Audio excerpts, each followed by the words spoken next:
Hello everyone, welcome to my YouTube channel. तो आज हम यूथ कंपटीशन टाइम्स के द्वारा आरआरबी ग्रुप डी के प्रीवियस ईयर क्वेश्चन को देखने वाले हैं। और ये आज का क्लास हमारा 22 होने जा रहा है और #2 होने जा रहा है। यानी कि मैं एक पेपर को 4 पार्ट में करवाती हूँ, #1, #2, #3 और #4 में।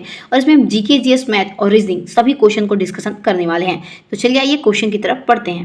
तो चलिए आज की क्लास में हम 30/9/2022 के सिर्फ नंबर फर्स्ट के पेपर को सॉल्व करने वाले हैं। तो चलिए 1 से 25 तक क्वेश्चन हो चुका था, तो आज हम स्टार्ट करने वाले हैं 26 क्वेश्चन से।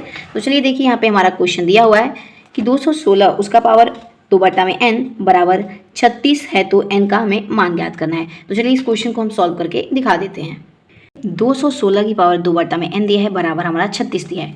तो सबसे पहले देखिए ये हमारा क्या होता है, तो ये हमारा 6 का क्यूब होता है। तो 6 का क्यूब लिख देंगे और उसकी पावर 2/n दिया है, बराबर हमारा 36 6 का स्क्वायर होता है। इसके बाद हम क्या करेंगे, दोनों मल्टीप्लाई में है तो 6 की पावर कितना हो जाएगा, 6/n हो जाएगा, बराबर 6 की पावर 2 हो जाएगा। इसके बाद जब भी हमारा बेस सेम रहेगा तो पावर हमारा इक्वल होता है। अगर जब बेस सेम रहता है तो पावर को इक्वल कर देते हैं। तो 6/n बराबर 2/1। इसके बाद देखिए तिरिया गुणा हुआ तो 6 बराबर यहाँ पे 2n हो जाएगा। तो 6 और n बराबर 2 हमारा भाग में आ जाएगा। तो 2 3 6, मतलब n बराबर कितना आ गया, तो 3 आ जाएगा। तो देखिए हमारा ऑप्शन नंबर कौन सा सही होगा, तो ऑप्शन नंबर सी हमारा इसमें राइट आंसर हो जाएगा। ठीक है, आइए अगले क्वेश्चन की तरफ बढ़ते हैं। देखिए अगला क्वेश्चन क्या दिया हुआ है। अगला क्वेश्चन हमारा दिया हुआ है मदर टेरेसा को पोप फ्रांसिस अगला क्वेश्चन है हमारा, मदर टेरेसा को पोप फ्रांसिस प्रथम ने 4 दिसंबर को डैश घोषित किया था। तो देखिए इसमें हमारा आंसर हो जाएगा ऑप्शन नंबर सी, यानी कि मदर टेरेसा को पोप फ्रांसिस प्रथम ने 4 दिसंबर 2016 को संत घोषित किया था। ऑप्शन नंबर सी हमारा इसमें करेक्ट हो जाएगा।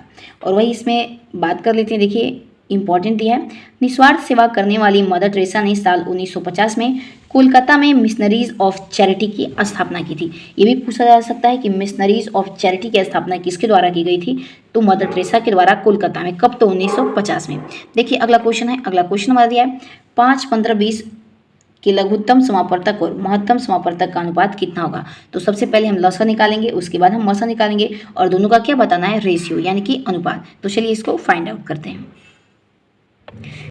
तो देखिए सबसे पहले हम इसका एलसीएम फाइंड करने वाले हैं। 5 दिया है, 15 दिया है और 20 दिया है। तो एलसीएम जब हम फाइंड करेंगे, इसका लघुत्तम समापवर्तक तो सबको कटाते हैं। तो एलसीएम हम देखिए हमारा 2 से पहले कटाएंगे तो 10 बार में जाएगा, फिर इसके बाद 2 से कटाएंगे 5 बार में जाएगा, इसके बाद 3 से 15 कटाएंगे तो 5 बार में जाएगा, इसके बाद 5 को सारे को कटा देंगे। इसके बाद सभी को हम लिखने के बाद हमारा 2 दूना के 4, 4 3 12, 12 5 60 हमारा एलसीएम हो गया। उसके बाद जब हम इसका एचसीएफ फाइंड करेंगे तो सभी को अलग अलग फैक्टर किए। 5 का 5 गुणते 1, 15 का 3 गुणते 5 गुणते 1, 50 का 2 गुणते 2 गुणते 5 गुणते 1। तो देखिए सबसे पहले हम ये देखेंगे कि ऐसा कौन सा नंबर है जो तीनों में है। तो देखिए हमारा 5 है जो ये सभी में है।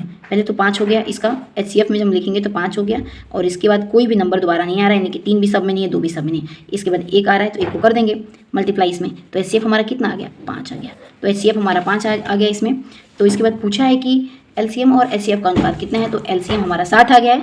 उसके बाद एचसीएफ हमारा 5, तो 5 से कटाएंगे तो 5 एकम 5 और कितना बचा, 1 5 दूना के 10, यानी कि 12:1 आ जाएगा। तो ऑप्शन नंबर डी हमारा करेक्ट आंसर हो जाएगा। ठीक है, 12 अनुपात जब कटाएंगे इसको तो 12:1 आ जाएगा। ठीक है, तो ऑप्शन नंबर डी हमारा इसमें करेक्ट आंसर हो जाएगा। देखते हैं अगला क्वेश्चन है, हीमोडायलिसिस में कई अर्ध परागम्य स्तर युक्त नलिकाएं होती हैं जो एक तरल पदार्थ से भरे टैंक में निलंबित होती हैं। इस तरल के बारे में निम्नलिखित में से कौन सा कथन सत्य है। तो हमारा ए ऑप्शन सही हो जाएगा, यानी इसका परासरण दाब रक्त के समान होता है और नाइट्रोजन युक्त अपशिष्ट से रहित होता है। आइए अगले क्वेश्चन की तरफ बढ़ते हैं। देखिए अगला क्वेश्चन हमारा दिया हुआ है, किस अधातु का अपरूप एलोट्रॉप यानी कि विद्युत का सुचालक होता है। तो ए हमारा करेक्ट हो जाएगा, यानी कार्बन एक हमारा अधातु होता है, इसका जो अपरूप होता है ये विद्युत का क्या होता है, सुचालक होता है।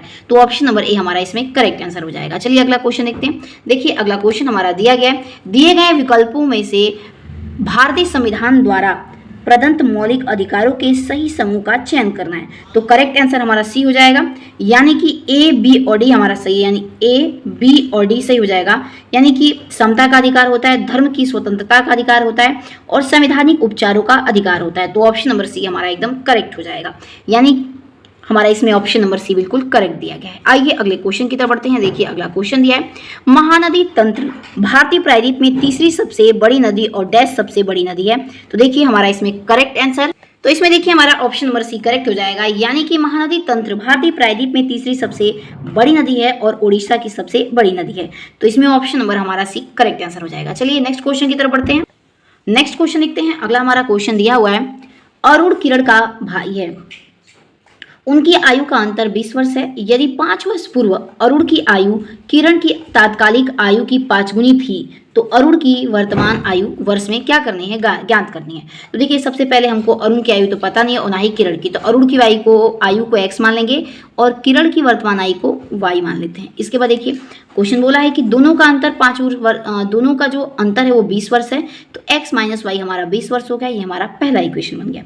इसके बाद बोला है कि 5 वर्ष पूर्व अरुण की आयु किरण की तात्कालिक आयु की 5 गुनी थी। तो देखिए x माइनस 5 वर्ष पूर्व और दोनों की जो आयु थी तो 5 वर्ष पूर्व, इसको इसमें से भी माइनस करेंगे किरण की आयु में से, और कितनी थी तो 5 गुनी थी, तो मल्टीप्लाई कितना किए हैं 5 किए हैं। इसके बाद दोनों इक्वेशन को सॉल्व करेंगे। तो पहले इसको सॉल्व करते हैं, x माइनस 5y हो जाएगा। इसको सॉल्व करेंगे तो देखिए यहाँ पे x माइनस 5 है और यहाँ पे जब इसको सॉल्व करेंगे तो 5y माइनस 25 हो जाएगा। ठीक है, उसके बाद हम क्या करेंगे तो x माइनस 5y बराबर माइनस 25 प्लस हमारा क्या हो जाएगा 5 हो जाएगा। तो x माइनस 5y बराबर माइनस 20 हो जाएगा। तो इक्वेशन ये हमारा ये बन गया दूसरा भी। इसके बाद इस दोनों को क्या करेंगे, कंपेयर करके सॉल्व कर देंगे, पहला और दूसरा।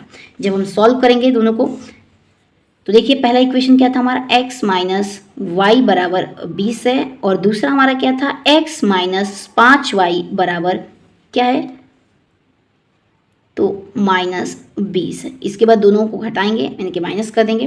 तो देखिए यहाँ पे माइनस करेंगे, ये हमारा प्लस है तो ये माइनस है तो प्लस हो जाएगा और ये माइनस है तो ये भी प्लस हो जाएगा। तो x से हमारा कैंसिल हो जाएगा। इसके बाद 5y और ये y तो 4y हो जाएगा। इसके बाद देखिए यहाँ पे प्लस प्लस प्लस तो 40 हो जाएगा। ठीक है, तो y बराबर कितना आ जाएगा हमारा 10 आंसर आ जाएगा यहाँ पे। ठीक है, तो y इक्वल टू यहाँ भी 10 आ गया है। जब y की वैल्यू 10 आ गया है तो इसमें पुट कर दीजिए वैल्यू। जब पुट करेंगे तो x की वैल्यू कितनी आ जाएगी 30 आ जाएगी। ठीक है, तो देखिए ऑप्शन नंबर सी हमारा 30 आ जाएगा। तो करेक्ट आंसर देखिए किसकी आयु पूछा था, तो आयु किसकी पूछा था तो अरुण की आयु पूछा था और अरुण की आयु को x माने थे तो x की वैल्यू क्या आ जाएगी हमारी 30 आएगी यहाँ पे x की वैल्यू। तो ऑप्शन नंबर सी हमारा एकदम राइट आंसर हो जाएगा। ठीक है, आइए नेक्स्ट क्वेश्चन देखते हैं। अगला क्वेश्चन दिया है, उत्तल दर्पण में दर्पण के पीछे बना प्रतिबिंब किस प्रकार का होता है। तो देखिए जो उत्तल दर्पण होता है हमारा, इसमें दर्पण के पीछे जो बना प्रतिबिंब होता है वो हमारा आभासी और सीधा होता है। तो ऑप्शन नंबर पहला हमारा इसमें करेक्ट आंसर हो जाएगा। ठीक है, नेक्स्ट क्वेश्चन देखते हैं। अगला क्वेश्चन रीजनिंग से संबंधित है। क्वेश्चन हमारा दिया है, नीचे 3 कथन और उसके बाद 2 निष्कर्ष पहला और दूसरा दिए गए। कथनों को सत्य मानते हुए विचार करें, भले ही वे सामान्यतः ज्ञात तथ्यों से भिन्न प्रतीत होते हों, और तय करें कि दिए गए निष्कर्षों में से तार्किक रूप से कथनों का पालन करते हैं। तो पहला हमारा कथन दिया हुआ है, देखिए यहाँ पे सभी फूल सफेद हैं, और बोला है दूसरा कथन कुछ फूल काले हैं, तीसरा सभी काले नीले हैं, और निष्कर्ष दिया है कि कुछ सफ़ेद नीले हैं, और दूसरा निष्कर्ष दिया है कि सभी काले सफ़ेद हैं। तो सबसे पहले आइए इसकी हम मैपिंग कर लेते हैं, यानी कि इसको बना लेते हैं। तो चलिए सबसे पहले इसकी मैपिंग करेंगे। तो बोला है सभी फूल हमारे सफ़ेद हैं, तो सबसे पहले मैं किसकी मैपिंग करूँगी तो फूल की कर दे रही हूँ, यानी कि सबसे पहले मैं यहाँ पे फूल को बना दे रही हूँ। ठीक है, और सभी फूल को क्या बोला है, सभी फूल हमारे सफ़ेद हैं, यानी सब फूल हमारे किसके अंतर्गत आ रहे हैं तो सफ़ेद के अंतर्गत आ रहे हैं, यानी कि ये क्या हो गया तो ये सफ़ेद हो गया। ठीक, इसके बाद पढ़िए अगला क्या बोल रहा है, कुछ फूल काले हैं। तो देखिए कुछ फूल ही हैं जो काले हैं, तो कुछ फूल को मैं ले ली हूँ और यहाँ पे क्या लिख देती हूँ तो काला लिख देती हूँ। इसके बाद देखिए आगे क्या बोला है, आगे बोला है कि सभी काले नीले हैं, यानी सभी काले किसके अंतर्गत आ रहे हैं तो नीले के अंतर्गत आ रहे हैं। तो देखिए सभी काले को मैं क्या कर देती हूँ तो नीला बना देती हूँ, तो ये हमारा क्या हो गया नीला हो गया। ठीक है, उसके बाद देखिए अब निष्कर्ष हम पढ़ते हैं कौन कौन सा सही है कौन कौन सा गलत है। तो देखिए पहला निष्कर्ष है कुछ सफ़ेद नीले हैं। तो देखिए जो कुछ सफ़ेद हैं वो हमारे नीले के अंतर्गत आ रहे हैं थोड़े से, तो हाँ इसमें से नीला तो आ रहा है, तो पहला निष्कर्ष हमारा क्या हो जाएगा सही हो जाएगा। ठीक है, इसके बाद आगे देखिए सभी काले सफ़ेद हैं। तो देखिए क्या बोला है कि सभी काले जो हैं सफ़ेद के अंतर्गत आ रहे हैं, तो सभी काले तो नहीं आ रहे हैं, थोड़ा सा ही आ रहा है, तो दूसरा हमारा क्या हो जाएगा तो ये गलत हो जाएगा। ठीक है, तो दूसरा गलत। तो देखिए ऑप्शन नंबर कौन सा सही होता है ये देखते हैं। तो देखिए हमारा निष्कर्ष नंबर पहला ही सही हुआ था, दूसरा गलत हुआ था। तो देखिए केवल निष्कर्ष हमारा पहला पालन करता है, यानी कि ऑप्शन नंबर सी हमारा इसमें करेक्ट आंसर हो जाएगा। ठीक है, आइए अगले क्वेश्चन की तरफ बढ़ते हैं। देखिए अगला क्वेश्चन हमारा ये दिया हुआ है कि कृत्रिम वृक्क यानी कि आर्टिफिशियल किडनी द्वारा रक्त से यूरिया को किस प्रकार निकाला जाता है। तो देखिए बी करेक्ट हो जाएगा, यानी कि परासरण के द्वारा निकाला जाता है, तो बी ऑप्शन हमारा इसमें करेक्ट आंसर हो जाएगा। चलिए अगला क्वेश्चन हमारा मैथ से संबंधित है। तो देखिए इस ग्राफ में थोड़ा सा समझ में नहीं आ रहा है, जो नंबर दिए हैं थोड़ा सा ब्लर दे रखे हैं। तो चलिए अगला क्वेश्चन देख लेते हैं। तो देखिए अगला क्वेश्चन हमारा दिया हुआ है, एक लंबे पौधे यानी कि टीटी और एक छोटे पौधे यानी स्मॉल टीटी के बीच संकरण के परिणाम स्वरूप उत्पन्न F1 संतति के सभी पौधों के लंबे होने का क्या कारण है। तो देखिए इसका कारण डी करेक्ट हो जाएगा, क्योंकि पौधों की लंबाई केवल टी द्वारा नियंत्रित होती है। तो ऑप्शन नंबर डी हमारा इसमें करेक्ट आंसर हो जाएगा। नेक्स्ट क्वेश्चन देखते हैं। अगला क्वेश्चन हमारा मैथ से संबंधित है। क्वेश्चन दिया है, एक आयतन की चौड़ाई इसकी लंबाई के 1/3 के बराबर है, ठीक, और यदि आयतन का परिमाप 64 सेंटीमीटर हो तो आयतन की चौड़ाई क्या करनी है, ज्ञात करनी है।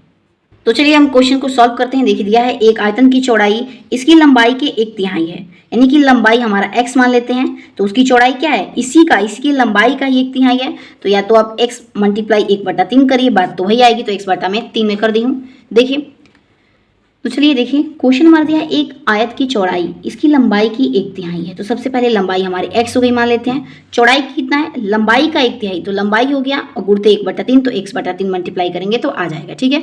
इसके बाद क्या बोला, यदि आयतन का परिमाप, तो आयतन का परिमाप हमारा होता है 2 गुणते लंबाई प्लस चौड़ाई होता है इसका फॉर्मूला। तो देखिए इसको सॉल्व करेंगे, 2 गुणते लंबाई कितना है x प्लस क्या कर देंगे x/3, इसको फिर हम सॉल्व करेंगे। जब इसको सॉल्व करेंगे तो आप कितना आएगा, ये 3x हो जाएगा, ये 3 से 3 करेंगे फिर मल्टीप्लाई करेंगे 3 का, तो 3x, और ये 3 से 3 भाग देंगे तो 1 आएगा, और एक x में करेंगे तो x ही आ जाएगा। इसके बाद 2 गुणते, और ऊपर हमारा कितना आ जाएगा, ये 2 गुणते 4x/3 आ जाएगा, ठीक है। और क्वेश्चन में पहले ही बोला था कि इसका परिमाप कितना है, 64 सेंटीमीटर है, तो बराबर में हमारा यहाँ पे 64 है। इसके बाद हम क्या करेंगे, 2 गुणते 4x बराबर 64 गुणते 3 कर देंगे, ठीक। इसके बाद हमारा x इधर ही रह जाएगा, ये 4 दूना के 8 गुणा में था तो इधर जाएगा, तो 64 गुणते 3/8 हो जाएगा, ठीक। फिर 8 से कटाएंगे तो 8 बार में चल जाएगा, 8 × 64, तो x बराबर 3/8 24 आ जाएगा, ठीक है।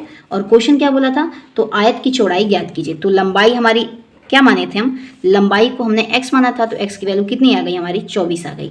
तो चौड़ाई क्या हो जाएगा, उसका 1/3 भाग हो जाएगा, तो यानी 24 का 3 भाग करेंगे, 1/3 भाग, तो 3/8 24, यानी कि हमारा चौड़ाई कितना है, तो 8 सेंटीमीटर।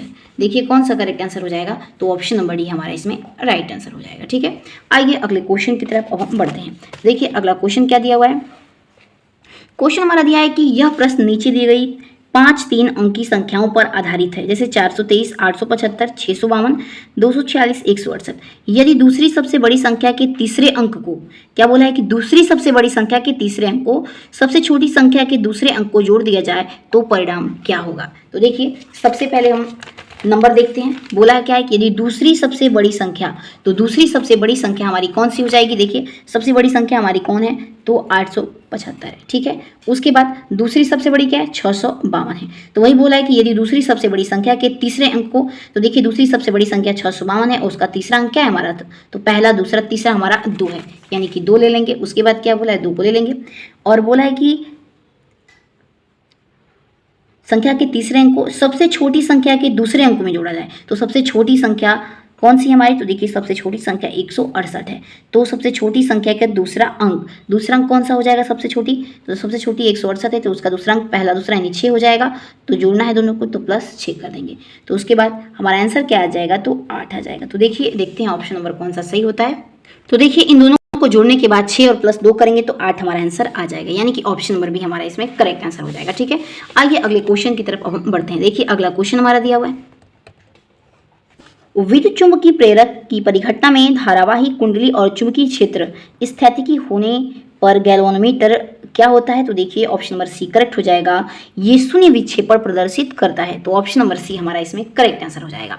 नेक्स्ट क्वेश्चन हमारा केमिस्ट्री से संबंधित है। क्वेश्चन दिया है, इनमें से कौन सी अभिक्रिया बेरियम क्लोराइड और सोडियम सल्फेट के बीच अभिक्रिया का सबसे सटीक निरूपण है।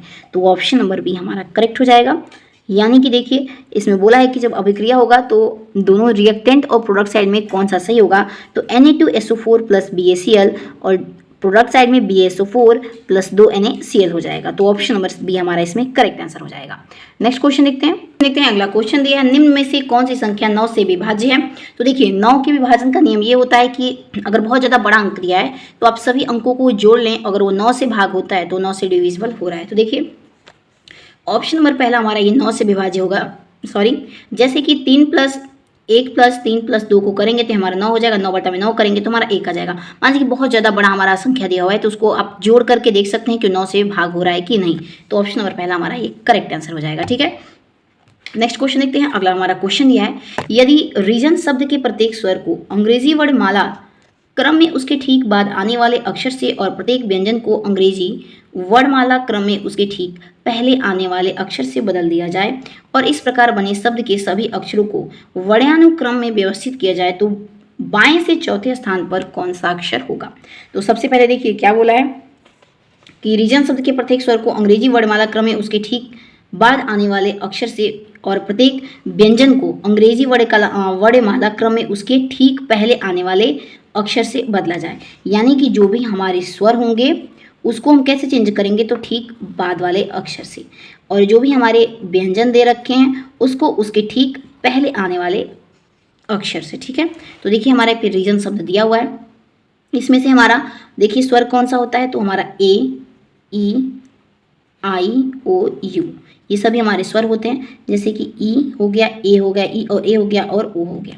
तो इन सभी को कैसे चेंज करेंगे स्वर को, तो ठीक बाद वाले, तो ई के बाद हमारा एफ आ जाएगा, ए के बाद हमारा बी आ जाएगा, ओ के बाद हमारा पी आ जाएगा। ठीक है, और देखिए इसमें क्या बोला था कि जो भी व्यंजन होंगे उससे पहले वाले, तो क्यू से पहले क्या आता है,